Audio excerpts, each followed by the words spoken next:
You don't belong here with that missing arm of yours, you defect. Get out now. The angry shout echoed throughout the store, causing me to instinctively shield my sister, Emily, next to me and look at the man in front of us. The man was looking down on Emily and me with an intimidating gaze. I'm sorry. Tears began to stream down my frightened sister's face. The moment I saw those tears, something inside me snapped. I've reached my breaking point. Then you were fired as of today. With a cold stare at the men, I said those words. My name is Kyle. Right after graduating from high school, I started working at a company as an employee. Hey, Kyle, I'm home. Hey, Emily, how was your day? Emily, my sister, just started working this year. Come here, Emily, I'll help you take it off. It's okay, I can do it by myself. But it's hard to do alone, isn't it? Come here. Jeez, Kyle, you're too overprotective. Emily sighed, slightly exasperated, and rolled up the sleeve of her left arm. Emily's left arm is a prosthetic. Moreover, she has only recently started using it, so Emily is still not quite used to putting it on and taking it off. When Emily said she wanted to live alone after becoming a working adult, I couldn't allow it. Our parents are no longer with us. So naturally, I worry about Emily a lot. See, it's off now. Thanks, Kyle. Emily carefully cradled the removed prosthetic arm with her right arm. Hey, Kyle, today was my first payday. Is that so? It's already been a month since you started working at that factory. Congratulations. What are you going to buy with your first paycheck? Well, first this. Here, Kyle, take this. This is... Emily handed me an envelope filled with cash. It's to pay back what you fronted for the prosthetic. It might be little by little, but I'll make sure to pay it back. You don't have to worry about it. No way. This is something I definitely want to pay for with my own money. Well. Also, Kyle, let's go out to eat on our next day. Official, remember that seafood restaurant we saw on TV? I'll treat you. Hey, that place is expensive. You don't need to do that. If you want to go, I'll treat you. Come on, that defeats the purpose. I want to give back for all the times you've taken care of me. Emily. I was incredibly happy that Emily cared so much about me, but it also made me feel a bit lonely. The next day, I talked about it with my coworker, Alex. Emily wants to treat me to some pretty good seafood on her entry-level salary. What do you think, Alex? Well, that sounds nice. You should go. Alex said with a bright smile. I've known her since high school, and she gets along well with Emily too. Given her familiarity with me and my sister, I was hoping for some eye-opening advice, but her straightforward opinion took me by surprise. I must have looked quite downcast, as Alex cocked her head in confusion after seeing my face. What's wrong? Aren't you happy? No, it's not that. It's just that, actually, I've also received the money Emily saved to pay me back for the prosthetic arm. I'm worried that if she spends so much, she won't have much money left for herself. I don't think there's anything to worry about. Really? Yes, because that's what Emily wants to do, right? You should accept her feelings. Maybe you're right. Look, if you're going to keep worrying about it, I'll go out to dinner with Emily in your place. What? No way, that's definitely not happening. All right, then stop fussing and let Emily treat you, okay, Kyle? Alex teased, smirking and tapping me lightly on the head. Okay, I get it. While I still felt a bit uneasy, I understood what Alex was trying to say. I decided to accept Emily's feelings. And so, the day came for Emily and me to go to the seafood restaurant. Kyle, are you ready? Yeah, ready whenever you are. I turned around as I responded. There stood Emily, dressed a bit more fashionably than usual. "Wow, Emily, you look nice." "Really? I don't look too childish. Are you sure it's okay?" "It's fine. You look beautiful." I couldn't help but marvel at how grown-up she had become. "Then, shall we get going?" I smiled, trying to mask the sudden surge of loneliness, and urged Emily on. We arrived at the restaurant and were seated at the counter in front of the open kitchen. We were quickly admitted thanks to Emily's reservation. "Could we start with a few chef's choice appetizers, please?" "Of course." The chef nodded at Emily's order and with skillful hands, prepared the appetizers and placed it in front of us. It was the best stuff I had ever tasted. "This is amazing. It's delicious, Kyle." "Yeah, it really is. Thanks, Emily, for bringing me to such a nice place." "Hey, are you crying, Kyle?" "No, it's just something in my eye." I tried to hide the tears welling up from the emotional moment, turning my face away from Emily. I caught the eye of the smiling chef, feeling a bit embarrassed. "By the way, how's work going? Are you managing okay?" "I'm doing fine. I'm a bit clumsy at times, but I'm getting used to it, no worries." Emily said this with a bright smile, but I knew something she didn't. Occasionally, Emily would come home with bruises here and there. I had once pressed her to tell me what was happening. "I'm just not used to the environment and the tasks, so I end up bumping into things here and there," Emily said as if it were nothing. True to Emily's words, the frequency of her coming home injured had decreased lately, but I still couldn't help but worry. "Emily, if anything tough happens at work, you need to tell me right away." "Geez, I told you I'm fine. You really worry too much, Kyle." "Sorry, was I being too persistent?" "No, it's because you're always there for me, Kyle, that I can keep trying my best. Thank you so much." "Emily." Tears began to well up in my eyes again. I guess I tend to get overly concerned when it comes to Emily. Emily's current job is at a factory that I helped her get through a connection at my company. They mainly assemble pianos there, and they've assigned Emily some simple tasks she can manage with one arm. Before Emily started working at the factory, I insisted that having a prosthetic arm would be definitely better, but Emily refused to let me pay for it. "Kyle, I want to work hard and pay for the prosthetic arm with my own money. Please, don't pay for it, please." "But Emily, it would be better to have the prosthetic sooner, don't you think, ideally, before you start working at the factory?" "I know, but..." Emily closed her mouth, a complex expression on her face. By this time, Emily had become less dependent on me. It wasn't long ago that she would run to me crying over the smallest things. "Kyle, I'm sorry, but I can't budge on this. I want to pay for the prosthetic with my own money. That's what I want to do." "All right, if you insist that much, we'll do it your way." "Really? Is that okay?" "Sure, but in exchange, let's get the prosthetic made right now." "Oh, what do you mean? I don't have that much saved up yet." Seeing Emily's confused and worried face, I gently placed my hand on her head.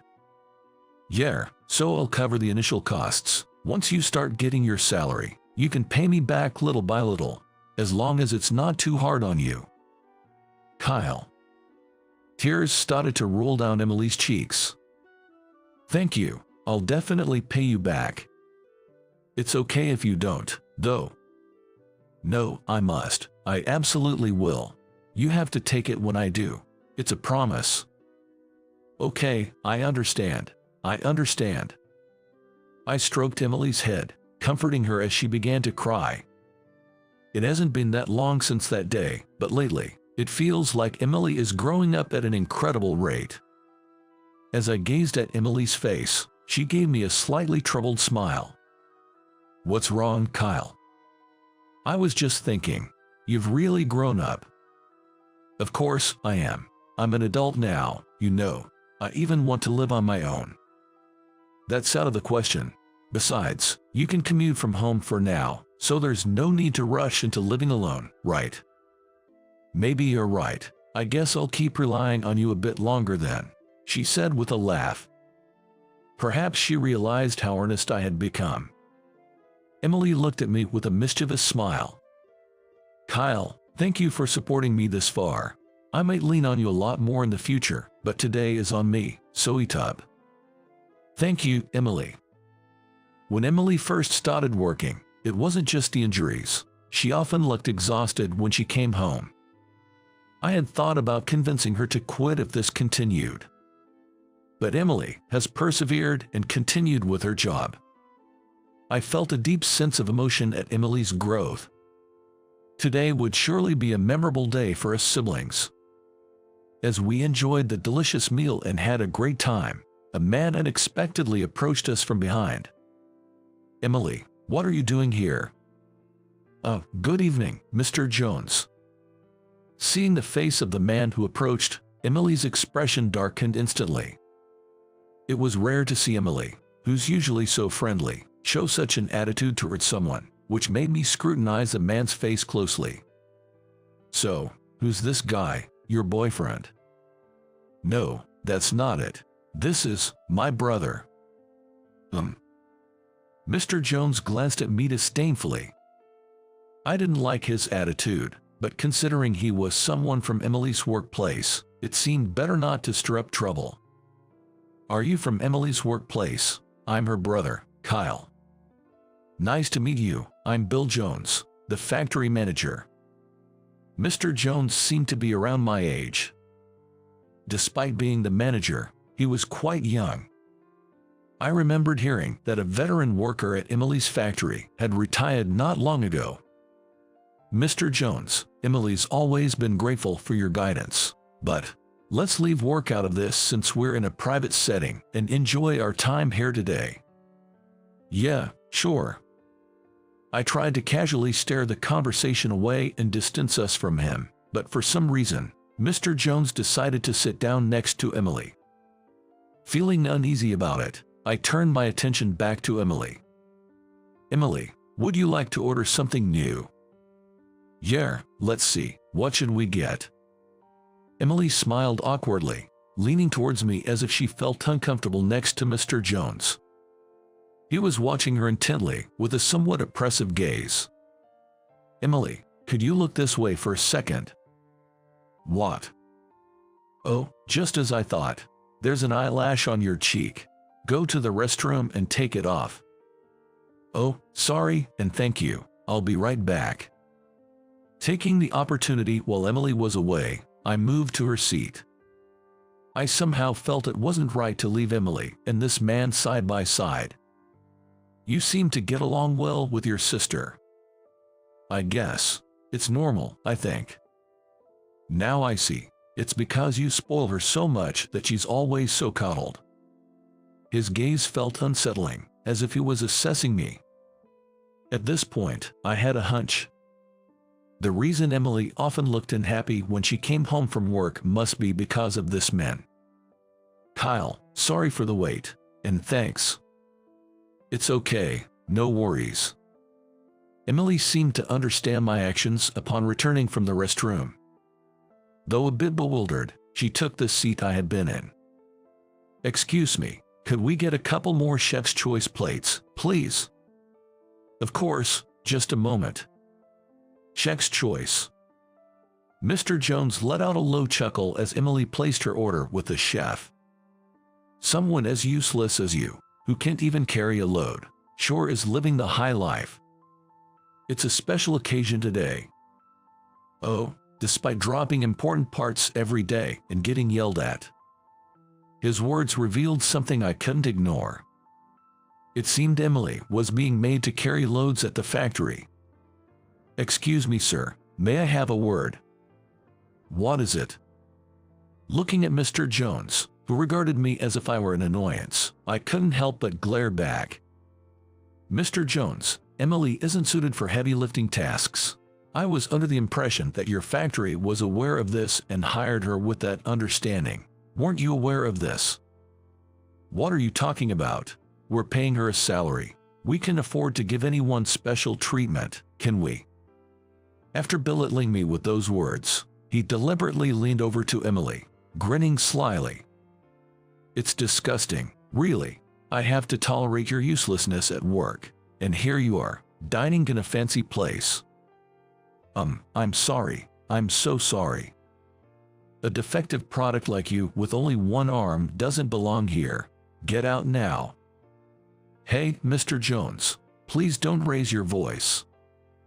Instinctively, I shielded Emily and moved away from Mr. Jones. "Emily, are you okay?"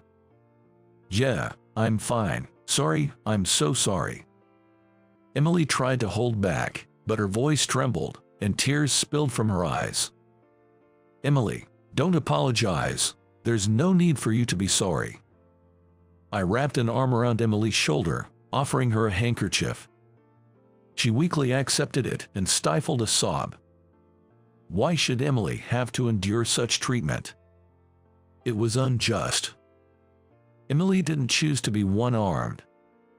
Hearing her cry, my mind drifted back to the dreadful memory of the accident. It happened several years ago. That day, Emily was headed to a piano competition with our parents. "Kyle, can you come today?" "Sorry, I've got a practice match with a club." "I see, then, it can't be helped. Let's celebrate when I get back. You're bound to win something, Emily." "Okay, I'll do my best. Thanks, Kyle. I'm off then."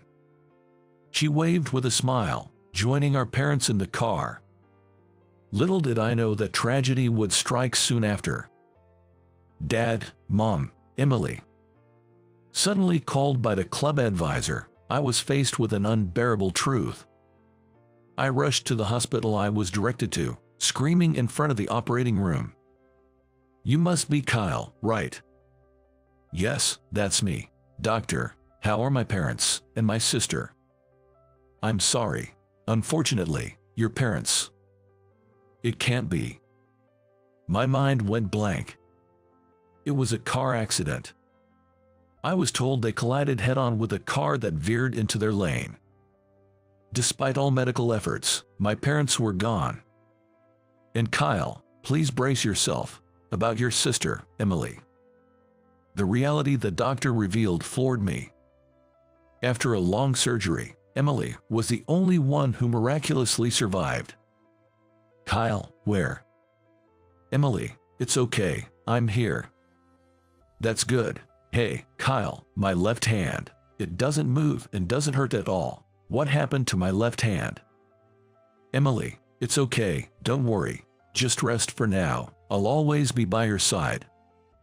Soon, her breathing evened out in sleep. Gently, I touched Emily's left shoulder. "Oh, Emily. Oh, Emily." Seeing Emily, with her arm completely missing from the elbow down, I couldn't hold back my tears. Emily had aspired to be a pianist. Both our parents and I always supported Emily's dream. The realization that such aspirations had been dashed caused me great distress. Despite knowing that neither our parents would return nor Emily's arm would come back, the sense of loss was overwhelming. After graduating from high school, I chose to work. "Kyle, are you sure you don't want to go to college?" "Yeah, it's fine. I didn't have a specific goal in mind. But Emily, you shouldn't give up on your dream of becoming a pianist." "But how can I?" With a near-tearful expression, Emily touched her shortened left arm. "My left hand, it's gone. How can I become a pianist now?" "That's not true. Once your surgical wounds heal, we'll get you a prosthetic arm, and then you can start practicing again. I'm sure you'll be able to play the piano again." "Really?" "Of course, Dad, Mom, and I will always be there to support you." "Thank you, Kyle." I was determined not to let Emily give up on her dream of becoming a pianist. Somehow, continuing to strive for her goal felt like a way to maintain a connection with our departed parents. And so began our life together as siblings. "Kyle, the pot's burning, burning." "Oh, sorry, Emily. It's dangerous. Don't touch it." At first, we struggled with unfamiliar household chores. "Enough, I've come to help. It's unfair to Emily to eat such food." "Sorry, Alex. I appreciate the help." Seeing my never-improving culinary skills, Alex offered a helping hand out of concern. "From now on, I'll take care of the laundry, so don't you dare touch it, Kyle." "But that's too much." "I'm not doing this for you. Emily asked me for help. Really, you should be more considerate even if you're siblings." "Right, sorry." Regardless of our sibling bond, Emily was a girl of a certain age. There might be things she found hard to discuss with me. While Alex's help with chores was invaluable, what I truly appreciated was her willingness to listen to Emily's concerns. Through it all, we've supported each other and persevered together. Why should someone like Mr. Jones, who knew nothing about us, say such things to us? Seeing Emily cry under his intimidation, something inside me snapped. "Mr. Jones." As I stood up, protecting Emily, I turned to face Mr. Jones. "Yeah, what is it, big bro?" "Don't call me big bro. It makes me sick." "Sorry, big bro."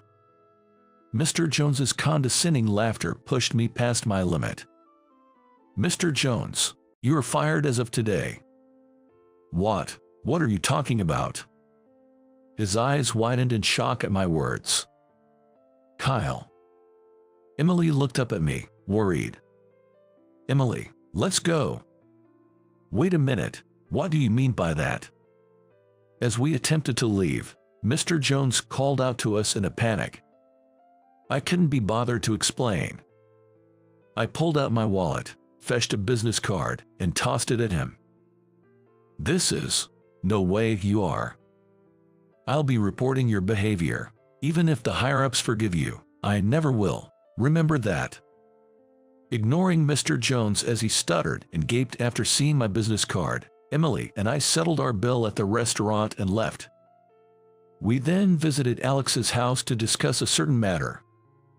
"Welcome, I've been waiting. Emily, are you okay? Oh dear, you've cried so much. Poor thing." "Alex, It's okay. Alex and Kyle will protect you. You don't have to worry about anything now." Alex welcomed us at the door and embraced the crying Emily. "Kyle, I got the gist over the phone, but let's talk more once you've settled down." "Sure." While holding Emily, I could see the fury in Alex's eyes. Soon after, Alex took Emily to the bedroom and put her to bed. Sitting in the living room and waiting for Alex, she came over and sat down on the sofa opposite me with a sigh.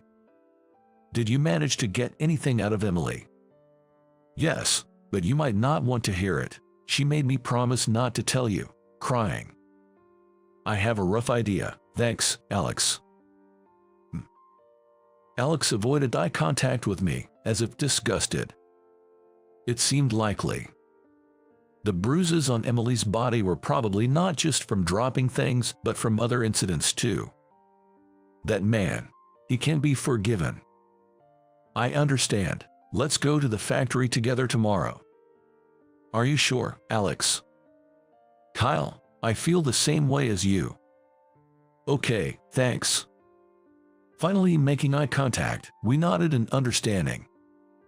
Our resolve was unified. Tomorrow, we would confront that man. The next day, Emily, Alex, and I went to the piano factory. Mr. Smith. From the back, Mr. Jones, having spotted us, rushed over. As Emily flinched, Alex and I shielded her and faced Mr. Jones. "Thank you so much for coming. I had no idea you were an employee of Carter Music. I deeply apologize for my rudeness yesterday." What a turnaround from yesterday's attitude. Mr. Jones kept smiling and apologizing to me. I was speechless at his sudden change of heart. Well, it's not surprising. The company where Alex and I work is a major client of this factory. Moreover, It wouldn't be an exaggeration to say they are almost exclusively a prime contracting company. Mr. Jones, before apologizing to me, could you please apologize to Emily for yesterday and for everything before that? Well, that is. With a look that said I knew everything, I stared him down. Sweating, Mr. Jones looked around nervously. Just so you know, there's no escaping this. What's with you? Oh, my apologies. I haven't introduced myself. You're Alex. Could it be you are? Mr. Jones was shocked as he took Alex's business card. The current president of Carter Music is my father, and I work here as the prospective president. Is there a problem? No, of course not. I'm terribly sorry. So you see, you're missing the point. The person you really need to apologize to is Alex. Kyle, it's okay. I'm fine now. From behind Alex and me, Emily let out a soft cry. Then, staring down Mr. Jones with all her might, she stepped in front of us. Mr. Jones, I am resigning from this factory as of today. Though my time here was short, I am grateful for the opportunity. Saying that, Emily apologized profoundly. What are you talking about all of a sudden? It's not like it matters if someone useless like you leaves. I couldn't care less. Don't come crying back to me. Well, we'll see who ends up regretting this. Remember what I said about reporting this matter to higher-ups. What? Meaning, I've already informed our CEO about this issue. Naturally, our dealings are official. The official documents will follow. You're finished. I've never seen my father so furious before. No, please. Hearing Alex's words, Mr. Jones collapsed to his knees, his face turning pale with despair. While he was visibly dejected, I whispered to him in a way Emily couldn't hear. Listen, I will never forgive you for laying a hand on Emily. Don't you dare show your face to Emily and me ever again. Yes, sir. Leaving a diminished Mr. Jones behind, we left the factory.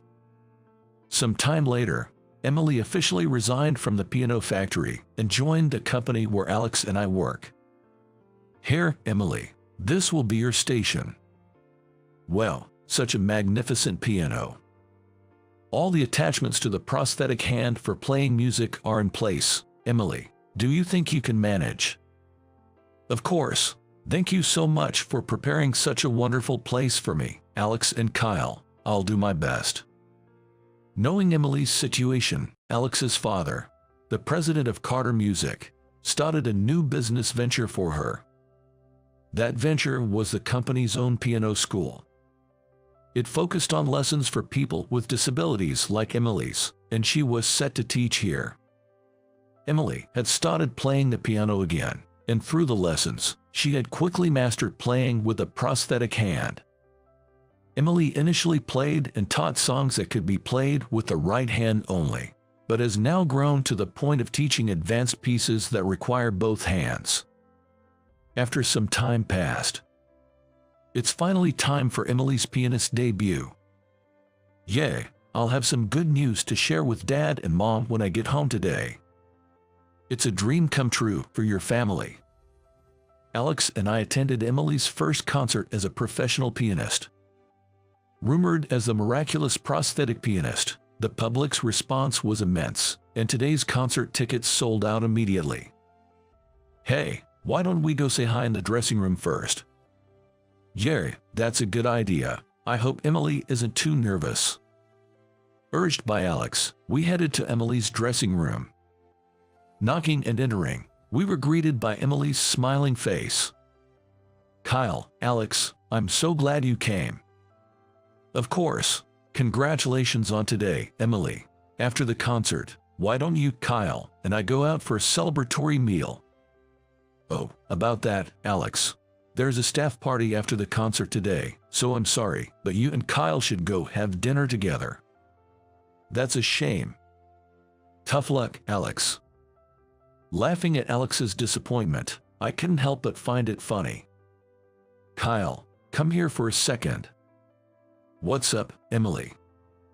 While I was still chuckling, Emily grabbed my arm and pulled me to a corner of the room. She seemed to have something on her mind. I listened attentively. "Kyle, you know this is the perfect opportunity, right?" Opportunity for what?" "Geez, Kyle, you and Alex are alone today. It's the perfect chance to confess." "Hut, Emily, since when did you know about?" "From the very beginning. Kyle, you always put others first, didn't you?" "I'm fine now, okay." Emily said this with a cheerful smile. "Don't worry, Kyle. I think you two definitely have mutual feelings for each other." "Is that so? What are you two whispering about over there?" "It's nothing," I blurted out, suddenly too conscious to look Alex in the eye. "What's wrong? Your face is all red. Are you okay?" "Yeah, I'm fine," I managed to respond. Emily watched our exchange with a beaming smile, clearly amused by the situation. On this day, as Emily's dream came true, it seemed my role as her steadfast supporter might have come to an end. As for what happens next between Alex and me, becoming much closer than ever before, well, that's a story for another time.